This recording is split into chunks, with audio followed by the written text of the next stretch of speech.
सद्गुरू श्री ब्रह्मचैतन्य महाराज गोंदवलेकर यांचं प्रवचन 27 जून.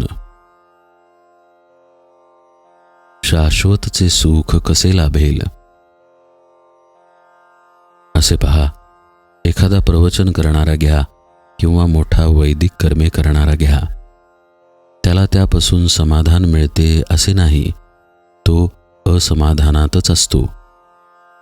कळू लागल्यापासून आपण सदाचाराने वागत असून आणि देवधर्म करीत असूनही आपल्याला समाधान लाभत नाही.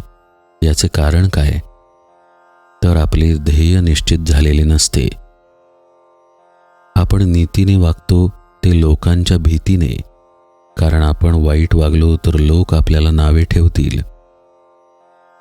लौकिकासाठी केलेले कर्म कधीही समाधान देऊ शकत नाही.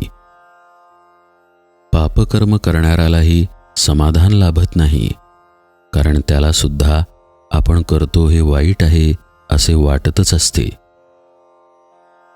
एकदा एक गृहस्थ माझ्याकडे आला आणि म्हणाला, देवापाशी काही न्याय नाही, तो अगदी अन्यायी आहे.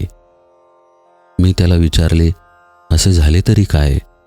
त्यावर तो म्हणाला, मी कधी कोणाचा पैसा खाल्ला नाही, सदाचरणाने वागलो, पण मी फक्त एक मजली घर बांधू शकलो आणि माझ्या हाताखाली काम करणाऱ्या एका भिकारड्या कारकुनाने पैसा खाऊन माझ्या घरासमोर दुमजली घर बांधले. मी त्याला विचारले, मग तुम्ही का नाही पैसा खाल्ला? त्यावर तो म्हणाला, मला तसे आवडत नाही, लोक नावे ठेवतील. तेव्हा जे कर्म लौकिकासाठी केले त्याने कधीही समाधान मिळू शकणार नाही. प्रपंचात सुख लाभावे म्हणून आपण देवाचे करतो आणि लौकिकासाठी नीतिधर्माने वागतो. मग त्यातून शाश्वतचे सुख कसे लाभेल? अंगावर चांगले दागिने घातले, उत्तम लुगडे नेसले, परंतु कुंकू जर कपाळाला नसेल तर या सर्वांची काय किंमत?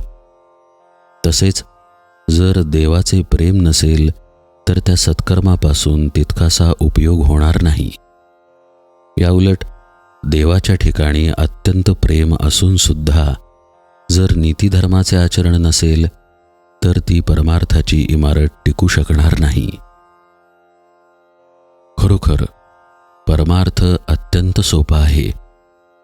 विद्वान लोक तो उगीचच अवघड करून सांगतात. चांगले काय आणि वाईट काय हे कळायला लागल्यापासून जो त्याप्रमाणे वागेल त्याला खात्रीने परमार्थ साधेल. परमार्थ 3 पैकी कोणत्याही एका गोष्टीने साधू शकेल. एक, देहाने साधूची संगत, दुसरी संतांच्या वाङ्मयाची संगत आणि त्याचप्रमाणे पुढे आचरण, आणि तिसरी भगवंताचे नामस्मरण. नाम घेतल्याने त्याची संगत आपल्याला अखंड लाभू शकेल.